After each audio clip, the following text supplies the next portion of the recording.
Captain Jake Morrison stood on the bridge of the U.E.'s Horizon Walker and watched the stars drift past the main screen. He had been exploring the far edges of space for 20 years now and thought he had seen everything the universe could offer. The Kepler 442 system was supposed to be just another routine mapping mission, another empty patch of space to catalog and move on from. But the readings on his instruments told a different story. Dr. Lisa Garrett looked up from her science station with wide eyes. She was the ship's expert on alien cultures and languages, though she had never actually found any aliens to study. Until now, maybe. The energy signatures she was detecting made no sense at all. They were too big, too organized, and too old to be natural. "Captain, you need to see this," she said, her voice barely above a whisper. Morrison walked over to her station and looked at the data streaming across her screens. What he saw made his heart skip a beat. "How many ships are we talking about?" he asked. "At least 300, maybe more," Garrett replied. "Each one is the size of a small city. They're arranged in some kind of formation, like they're protecting something or preparing to fight something." Commander Ryan Brooks, the ship's military officer, joined them at the science station. He was a big man with scars on his hands from old battles, and he never liked surprises. "Are they active? Are we in danger?" Garrett shook her head. "No life signs at all. No power signatures either. Whatever they are, they've been dead for a very long time." Morrison felt that familiar pull in his chest, the same feeling that had driven him to explore the unknown for most of his adult life. "How long?" "The metal decay patterns suggest around 50,000 years, Garrett said. "Give or take a few millennia." Amy Chun, the ship's engineer, looked up from her station near the back of the bridge. She was young and brilliant, and she had a way of making the impossible seem routine. "Captain, I'm reading at least 12 different engine types in that fleet. These ships weren't built by the same people. Maybe not even the same species." Morrison walked back to his captain's chair and sat down heavily. "A fleet of alien ships from multiple civilizations, dead for 50,000 years, arranged in battle. Formation in the middle of nowhere." It was the kind of discovery that would change everything humanity thought it knew about the universe. "Set course for the largest ship," he ordered. "We're going aboard." Brooks stepped forward, his military training kicking in. "Sir, that might not be wise. We don't know what killed them. Could be some kind of weapon, or disease, or commander. We didn't come all the way out here to turn around at the first sign of something interesting." Morrison cut him off. "This is why we explore. This is why we're here." The Horizon Walker moved slowly through the massive fleet. The alien ships were unlike anything in human design. Some were sleek and curved like living creatures.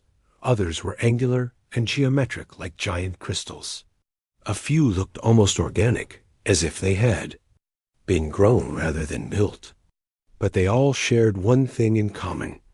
They were all pointing in the same direction, toward the empty space beyond the system's edge.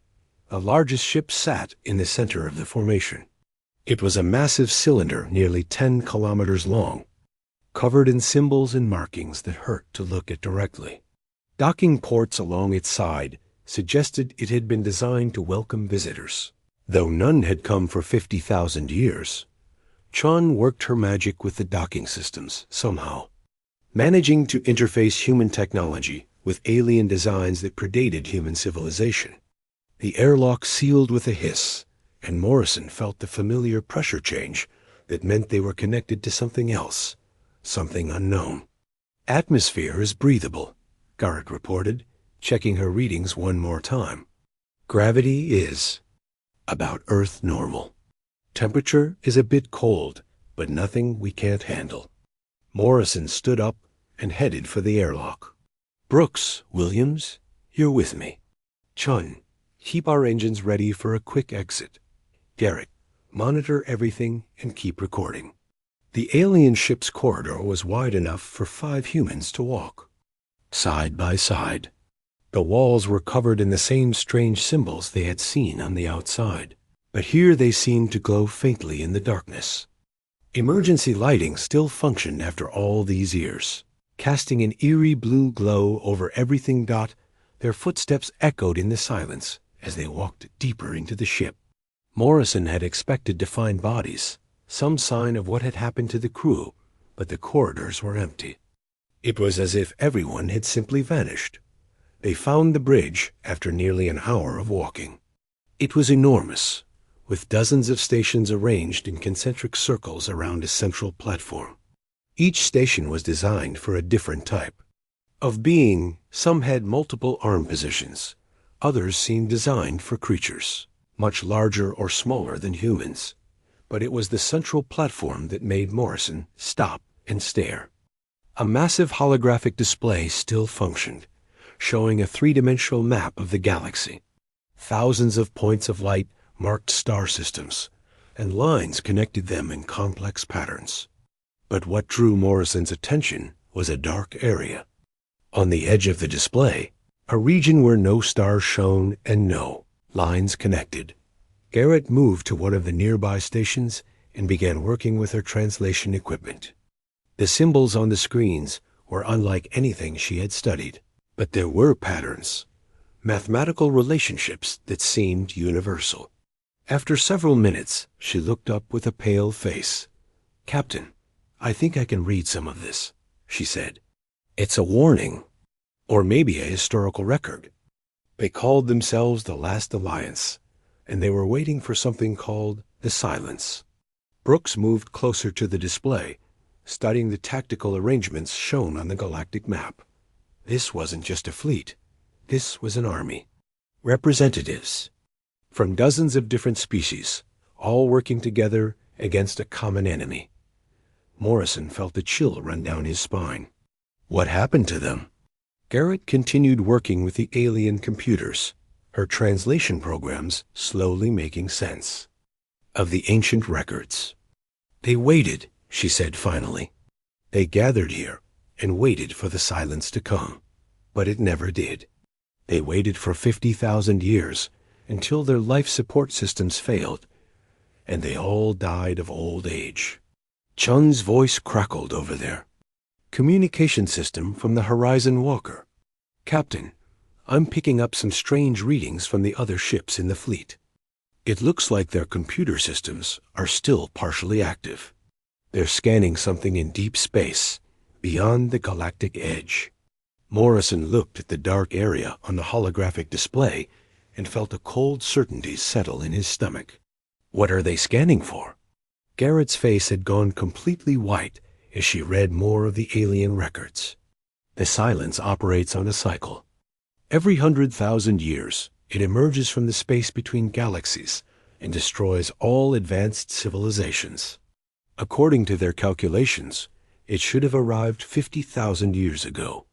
The bridge fell silent except for the hum of alien machinery that had been running for longer than human civilization had existed. Morrison looked around at the empty stations, at the evidence of a grand alliance that had died waiting for an enemy that never came.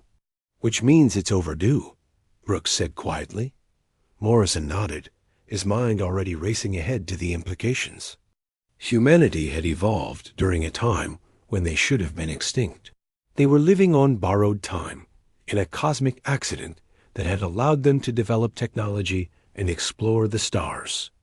"We need to get back to Earth," he said. "We need to tell them what we've found."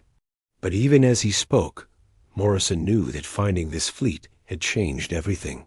Humanity was no longer alone in the universe, but they had also inherited a threat that had been waiting in the darkness for 50,000 years longer than it should have. 3 weeks had passed since Morrison's team first boarded the alien flagship, and the Horizon Walker had become a hub of frantic activity. Earth had sent every expert they could spare through quantum communication links, their voices crackling across the vast distance as they tried to understand what humanity had stumbled into. Dr. Alex Turner materialized on the bridge as a hologram, his image flickering slightly due to the enormous distance the signal had to travel. He was Earth's leading expert on ancient civilizations, though he had never expected to study any that were actually ancient beyond human history. "Captain Morrison, what you've discovered changes everything we thought we knew about galactic history," Turner said, his excitement barely contained despite the serious implications. "We're not just looking at one extinct civilization here. We're looking at evidence of dozens of species that achieved interstellar travel and then vanished without a trace." Lieutenant Kate Williams had joined the security team 3 days ago when Earth realized the full scope of what they were dealing with. She was younger than Brooks, but had specialized training in xenarchaeology security protocols. Not that anyone had ever expected to need such protocols. "The question is whether they all vanished for the same reason," Williams said, checking her readings from the ongoing exploration of the fleet. "Every ship we've boarded tells the same story. Crews that died of old age while waiting for something that never came." Dr. Garrett had barely slept since the discovery. She had set up a permanent workstation on the alien bridge, surrounded by translation matrices and cultural analysis programs.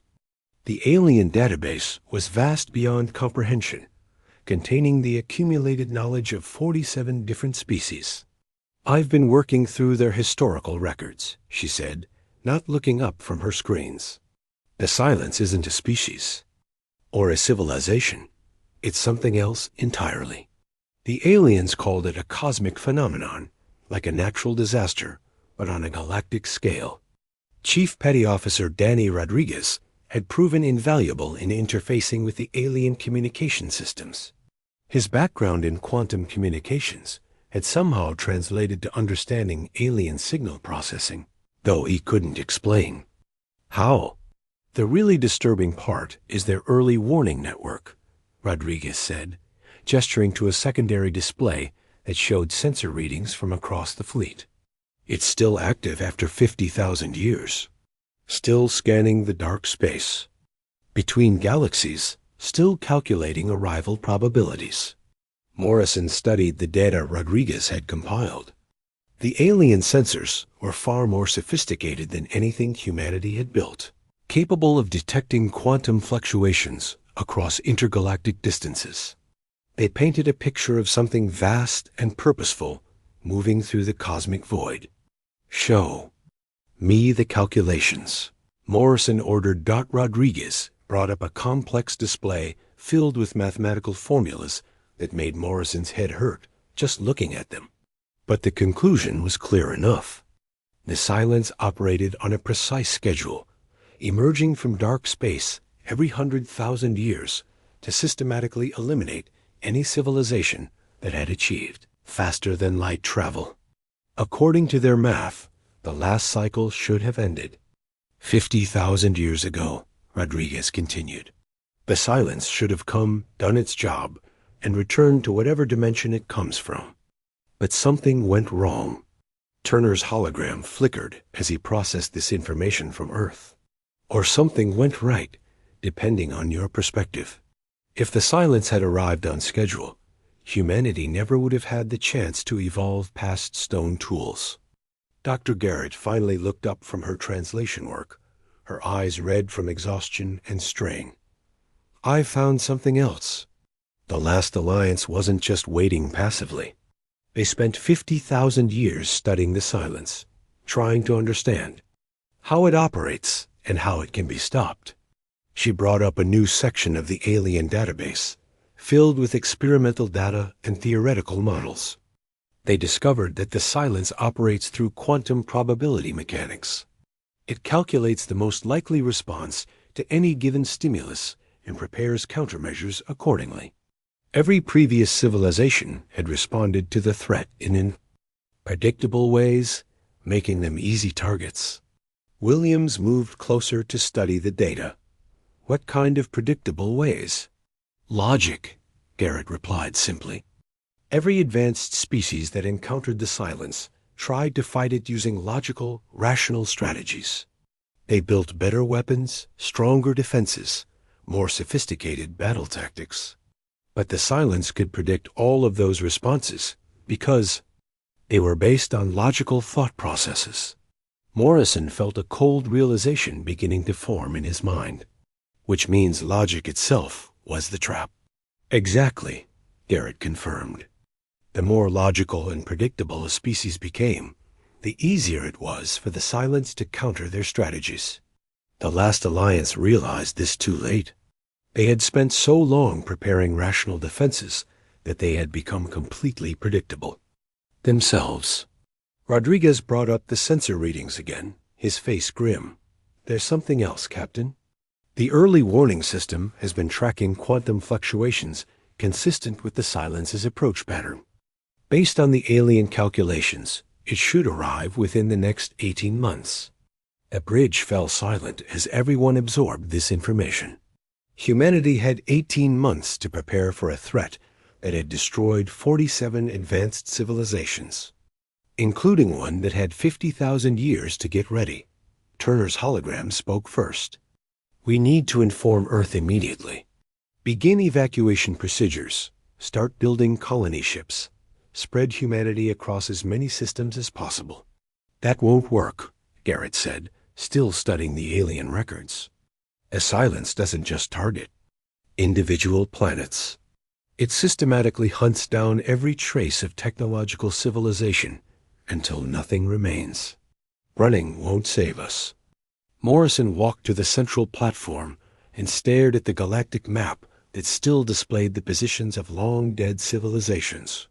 Each point of light represented millions or billions of beings who had died because they couldn't solve an impossible puzzle. What about fighting? Williams asked. These ships represent incredible technology. Maybe we can use their weapons against the silence. Rodriguez shook his head. I've been analyzing their weapon systems. Everything they built was logical, efficient, predictable. Exactly the kind of thing the silence would have no trouble countering. Morrison continued staring at the map, his mind working through possibilities. The last alliance had failed because they had become too logical, too predictable. But humanity had something the other species apparently lacked. What if unpredictability is the key? He said slowly. What if the reason the silence hasn't come is because it can't predict what humanity will do? Garrett looked up sharply. What do you mean? Think about human history, Morrison continued, warming to the idea. We've never been logical as a species. We make decisions based on emotion, intuition, random chance. We do things that make no tactical sense, but somehow work anyway. Turner's hologram nodded thoughtfully. Human irrationality has always been seen as a weakness by other species we've encountered. But maybe it's actually our greatest strength. Williams was already running tactical scenarios in her head. If the silence operates by predicting logical responses, then illogical responses might be impossible for it to calculate. Rodriguez brought up another section of the alien database. There's something here about quantum uncertainty principles. The aliens theorized that truly random events might create gaps in the silence's probability matrices, but they could never achieve true randomness themselves. Morrison felt excitement building in his chest for the first time since they had made the discovery. Because they were too logical to be truly random. But humans aren't bound by logic the way they were. Garrett was furiously working through the implications. If this theory is correct, then humanity might be the first species the silence has encountered that it cannot predict or counter. We might actually have a chance. But even as hope began to build among the crew, Morrison knew they were still facing impossible odds. The silence had destroyed 47 civilizations, each one more advanced than humanity. Having an advantage was one thing, but using it effectively was something else entirely. We need to get this information back to Earth, he decided, and we need to start preparing for a war unlike anything humanity has ever faced. As the Horizon Walker prepared to leave the ancient fleet behind, Morrison took one last look at the alien ships floating in their eternal formation. They had died waiting for an enemy that never came. But their sacrifice had given humanity something invaluable: knowledge, and perhaps most importantly, time to prepare. The question now was whether 18 months would be enough to turn human unpredictability into a weapon capable of saving not just humanity, but the entire galaxy. Earth had never seen anything like the mobilization that followed Morrison's return. Within days of receiving his report, every major government on the planet had put aside their differences and united under a single command structure. Admiral Carol Fisher found herself in charge of the largest military operation in human history, with resources that 6 months ago would have seemed impossible to imagine. Dr. Marcus Hill stood in the center of the hastily constructed research facility that had been built around the alien artifacts Morrison's team had brought back. He was a theoretical physicist who had spent his career studying impossible problems, but nothing had prepared him for technology that operated on principles human science was only beginning to understand. The quantum mechanics involved here are beyond anything we've achieved, Hill explained to the assembled team of Earth's brightest minds. But the basic principles are sound. The silence operates by calculating probability matrices for every possible action and reaction. It's essentially a cosmic computer that has never encountered a problem it couldn't solve. Senator Robert Kane represented the political interests of Earth's unified government. He was a practical man who understood that politics and survival sometimes required the same skills. Dr. Hill, can you explain this in terms the rest of us can understand? Hill nodded and activated a holographic display that showed the basic concept in simplified terms. Imagine you're playing chess against someone who can see every possible move you might make and has already calculated the perfect counter for each one. That's what every previous civilization faced when they encountered the silence. Admiral Fisher leaned forward in her chair. She had fought in 3 interplanetary conflicts and understood tactics better than most. But our advantage is that we don't play chess like everyone else. Exactly, Hill confirmed. Human decision-making incorporates elements that cannot be calculated: emotion, intuition, random inspiration, pure stubbornness. These create genuine quantum uncertainties that the silence's probability engines cannot account for. Captain Nina Cross had been brought in from the Tactical Development Division to help plan humanity's response. She was known for developing unconventional strategies that worked despite making no logical sense. So our battle plan is to be as unpredictable as possible? Hill shook his head. It's more complex than that. We need to be unpredictable in ways that are still tactically effective. Random actions aren't enough if they don't accomplish anything useful. Morrison had remained on Earth to help coordinate the research effort. He had seen the alien fleet firsthand and understood better than anyone what humanity was facing. The last alliance failed because they became too organized, too logical in their preparations. We need to avoid making the same mistake.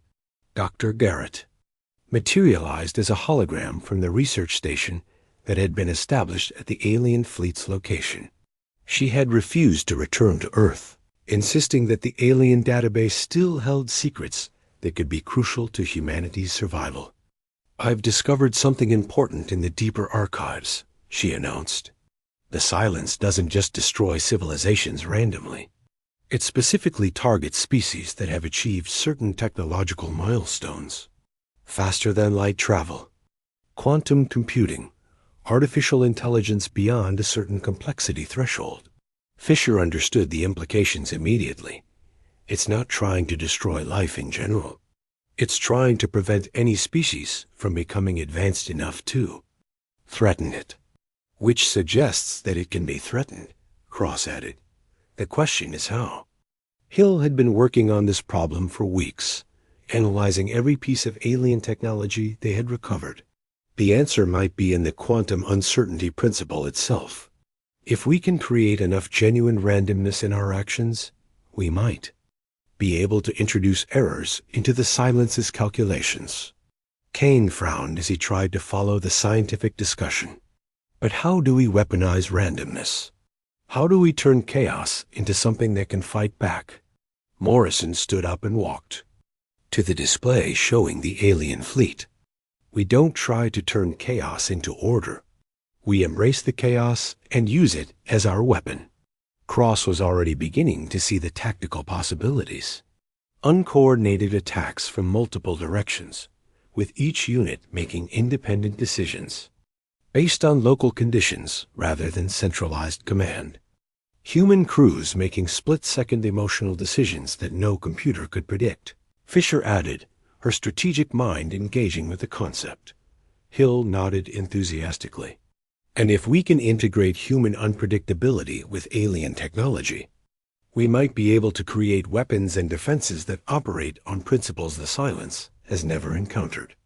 Garrett's hologram flickered as new data came through from her ongoing research. There's something else. The alien records suggest that the Silence has evolved over millions of years to counter every type of logical resistance it has encountered. But it has never faced a species that deliberately embraces illogical behavior as a survival strategy. Morrison felt a strange sense of destiny settling over him. Humanity had always been seen as the chaotic, unpredictable species by the few other civilizations they had encountered. Their tendency toward emotional decision-making and irrational behavior had been viewed as primitive traits that they would eventually evolve beyond. What if we were never supposed to evolve beyond those traits? He wondered aloud. What if human irrationality exists for exactly this purpose? Kane looked skeptical. You're suggesting that human nature itself is some kind of cosmic accident designed to fight the Silence? Not designed, Hill corrected, but perhaps selected for. If the Silence has been culling logical civilizations for millions of years, then only illogical species would survive long enough to develop space travel. Cross was already beginning to plan tactical scenarios based on this new understanding. We'll need to completely rethink military doctrine. Everything we know about coordinated strategy and logical planning goes out the window. Fisher nodded grimly. We'll be asking our people to deliberately make bad decisions, to ignore tactical doctrine, to act on pure instinct in the middle of a battle that will determine the fate of our species. Morrison looked around the room at Earth's leadership, seeing the same determination in their faces that he had felt when he first decided to board the alien flagship. We're asking them to be human, to trust in the same qualities that got us this far. Garrett's image suddenly became more urgent. Captain, I'm reading massive energy fluctuations from the deep space sensors. The quantum signature matches the patterns the Silence uses when it emerges from interdimensional space. The room fell silent as everyone absorbed this information. Their 18 months of preparation time had just been cut short.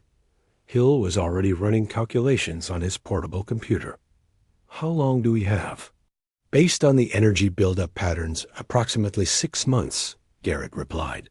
The Silence is coming, and it's accelerating its approach. Fisher stood up, her command instincts taking over. Then we stop planning and start acting.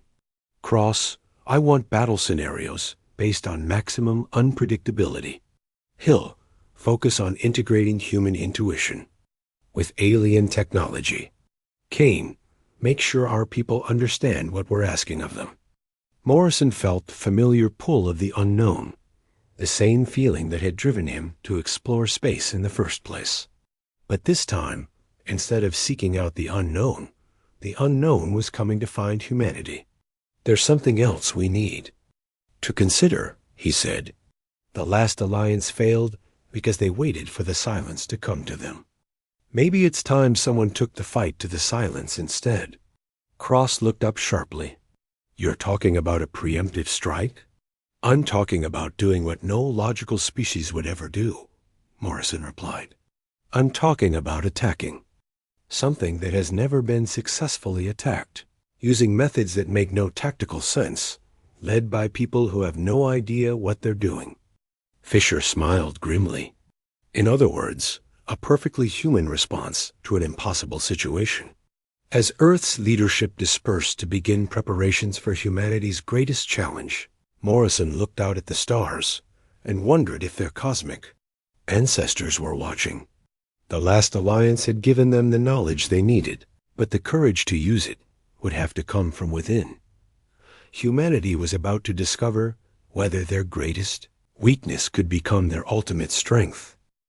The massive shipyards orbiting Mars had been transformed into something that defied every principle of logical engineering. General Patricia Moore walked through the construction bays and marveled at the chaos that somehow produced functional spacecraft.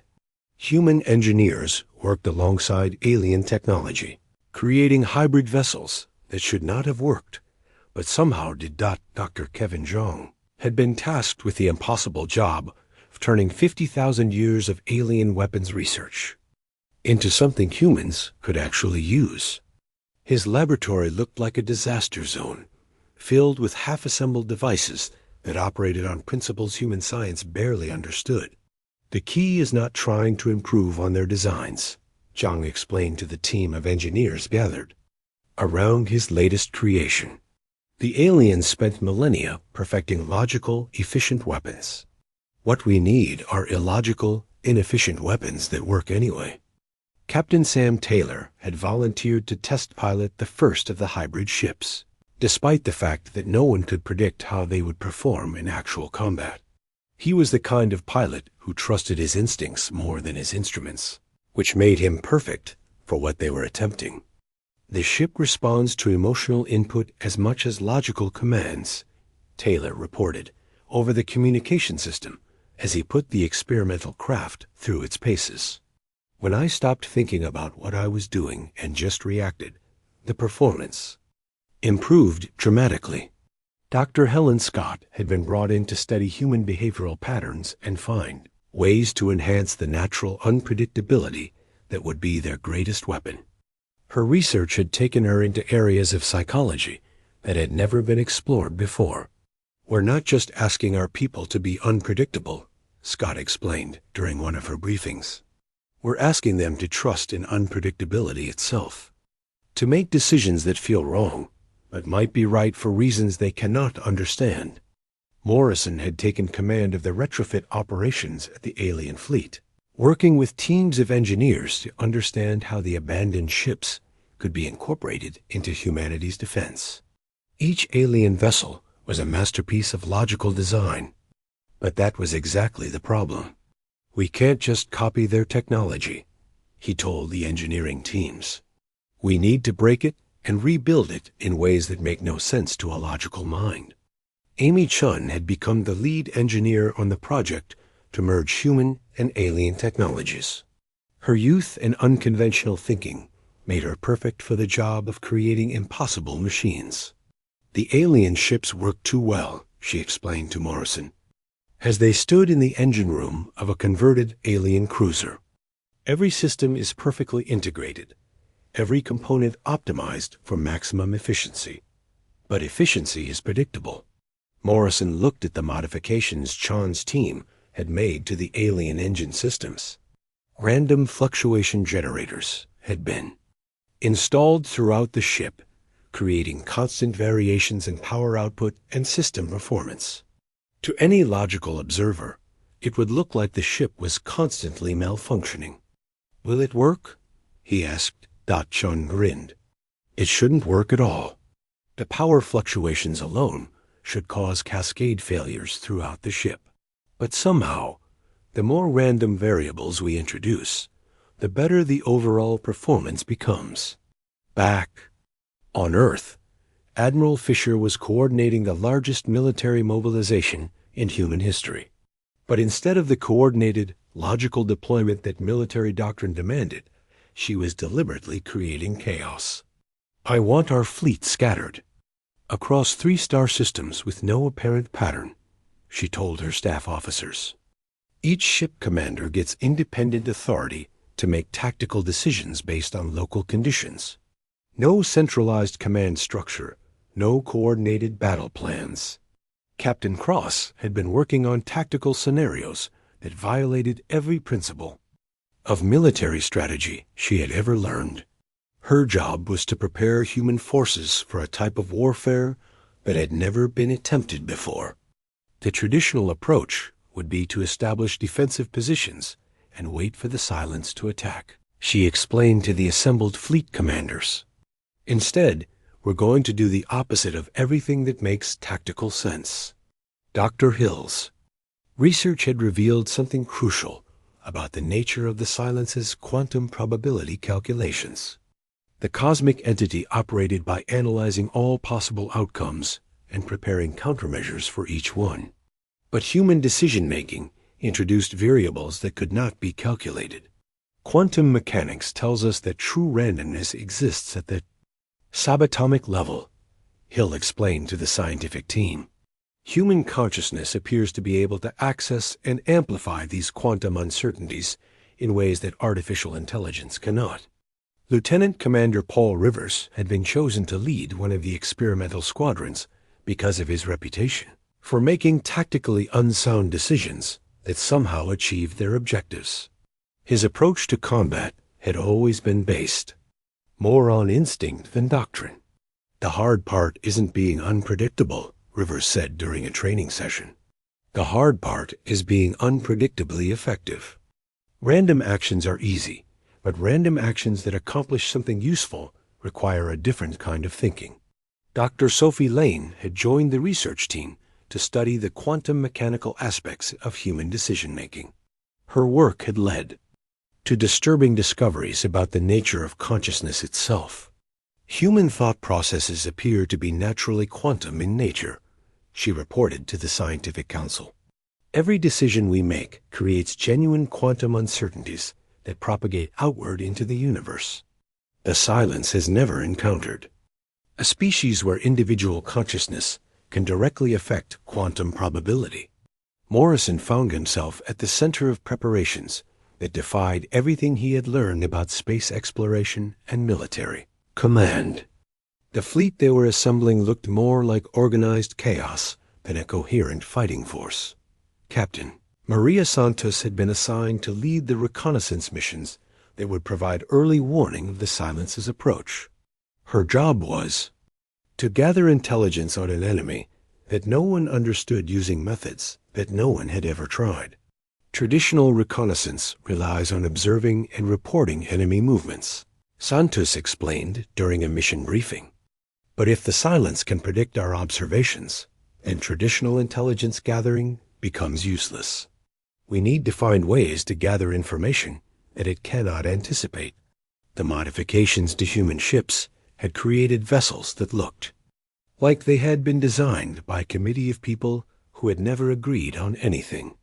Random weapon placements, asymmetrical designs, systems that operated on different principles than the components next to them. Chun walked through one of the modified ships with Morrison, pointing out the various changes her teams had made. This should be the least effective warship ever built, she said proudly. Every system contradicts every other system. The weapons don't match the targeting computers. The shields operate on frequencies that interfere with our own sensors. And the navigation system makes random course corrections every few minutes.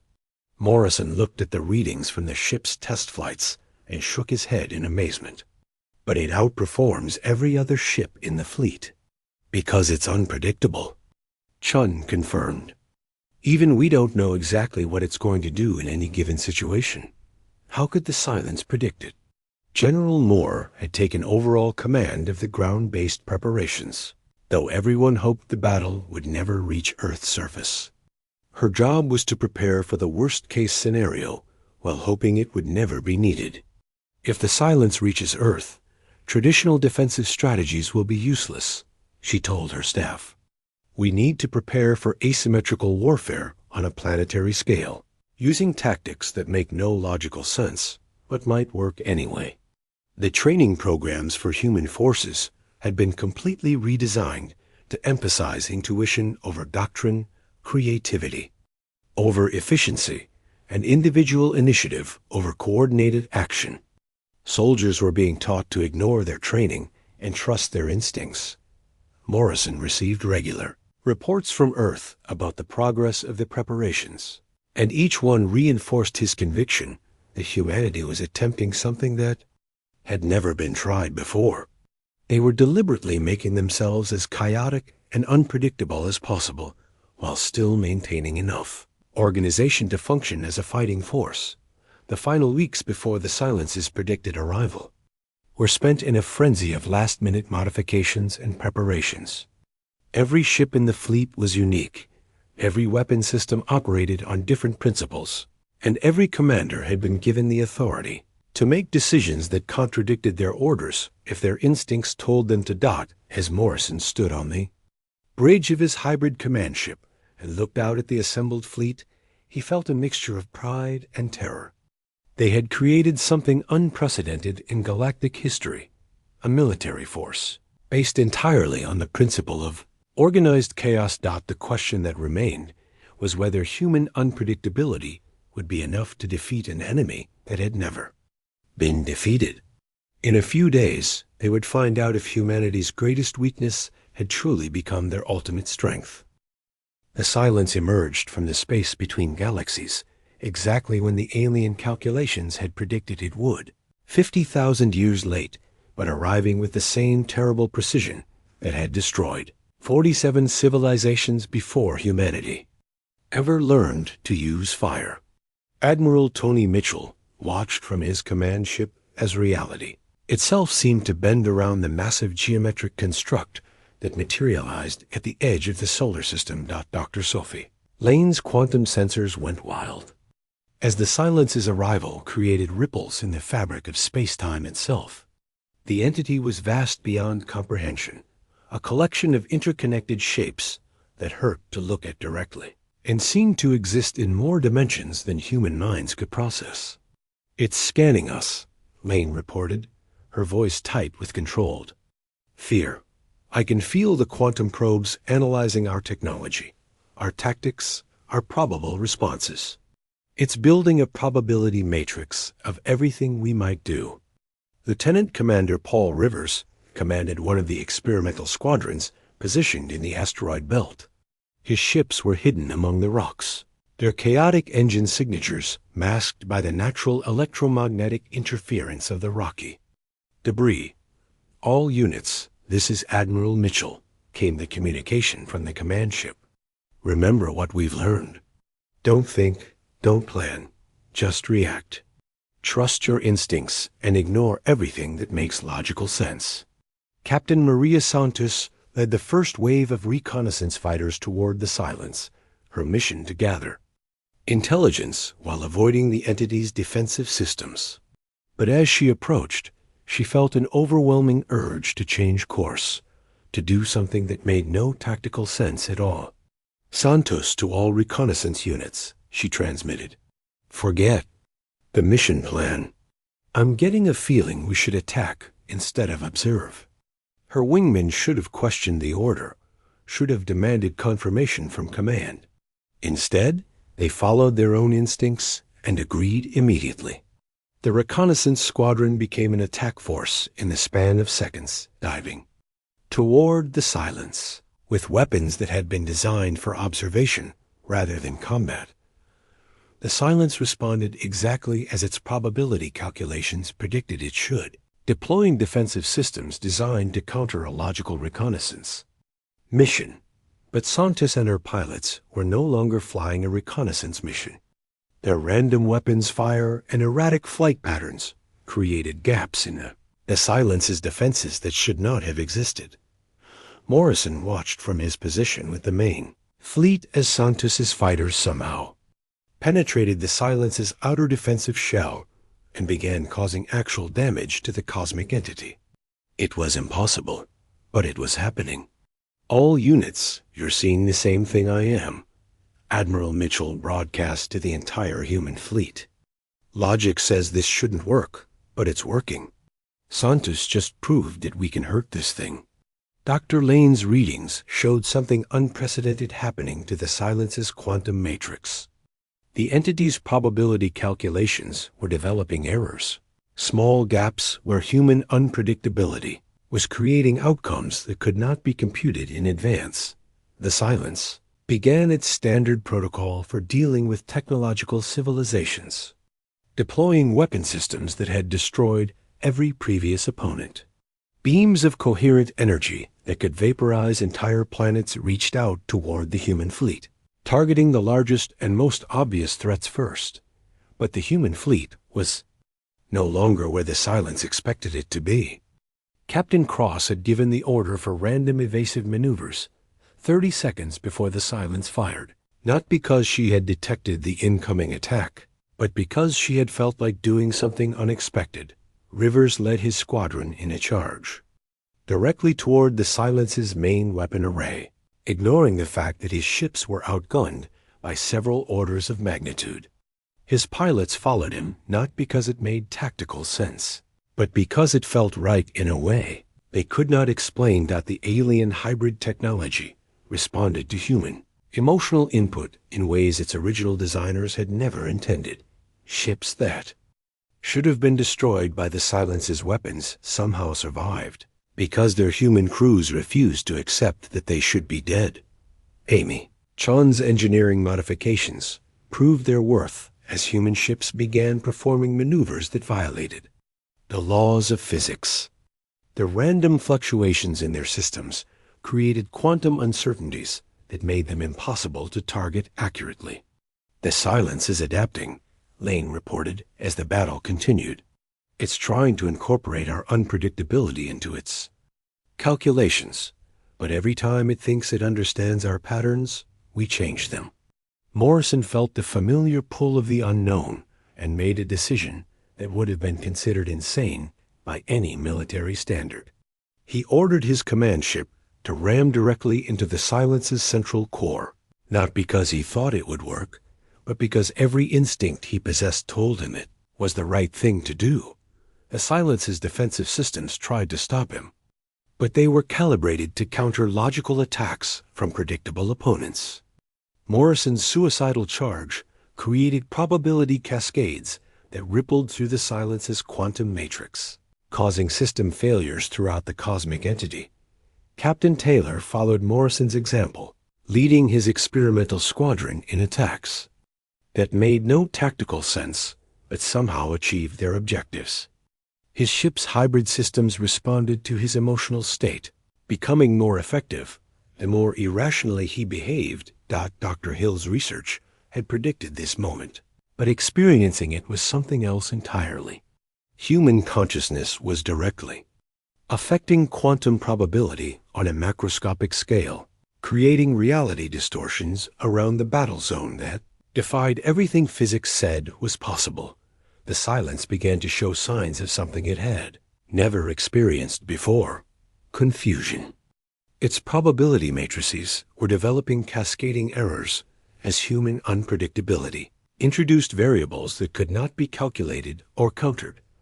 General Moore received word that the battle was somehow going in humanity's favor and authorized the release of their most experimental weapons, devices that operated on principles of organized chaos, weapons that became more effective the more randomly they were used. Rivers felt a sudden inspiration and ordered his remaining ships to stop fighting entirely. Instead of attacking the Silence, they began broadcasting human music, art, and literature directly into the entity's quantum matrix. The effect was immediate and devastating. The Silence's computational systems, designed to process logical information, began experiencing critical failures when exposed to human creativity and emotional expression. Poetry and paintings became weapons more effective than any physical armament.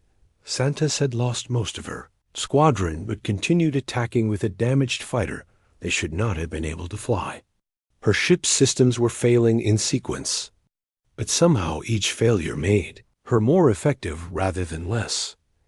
Morrison's ramming attack had brought him deep inside the Silence's structure, where he discovered something that changed everything. The cosmic entity was not malevolent or evil. It was simply a cosmic immune system designed to prevent any species from developing technology that could threaten it. stability of the universe itself. But the Silence's programming had never encountered a species like humanity. Its quantum matrix was built on the assumption that all intelligent life would eventually become logical and predictable.